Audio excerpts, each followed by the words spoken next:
ជម្រាបសួរពុកម៉ែបងប្អូនបាទនេះនៅតាមស្រុកភូមិជនបទបាទតាមស្រុកភូមិជនបទនៅទឹកដីកម្ពុជាក្រោមគេហៅថាស្រុកស្មួយស្រុកស្មួយណាខេត្តប្រតាពាំងបាទ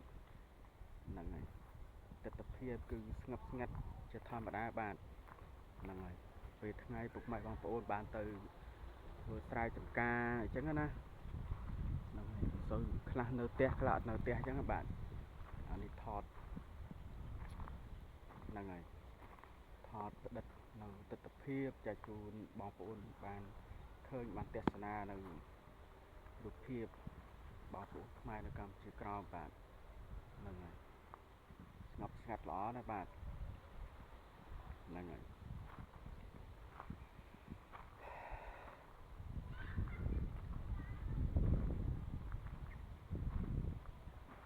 អាកាសធាតុនៅពេលនេះគឺក្តៅ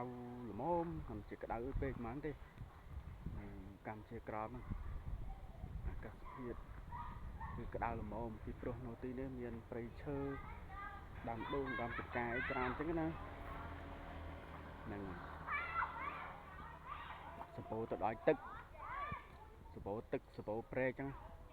ហើយដូងសពោដូងច្រើនណាស់ដូងបាទដាក់ដូងច្រើនណាស់បងប្អូនជើងមើលទស្សនានៅភាពនៅកម្ពុជាក្រោមអញ្ចឹង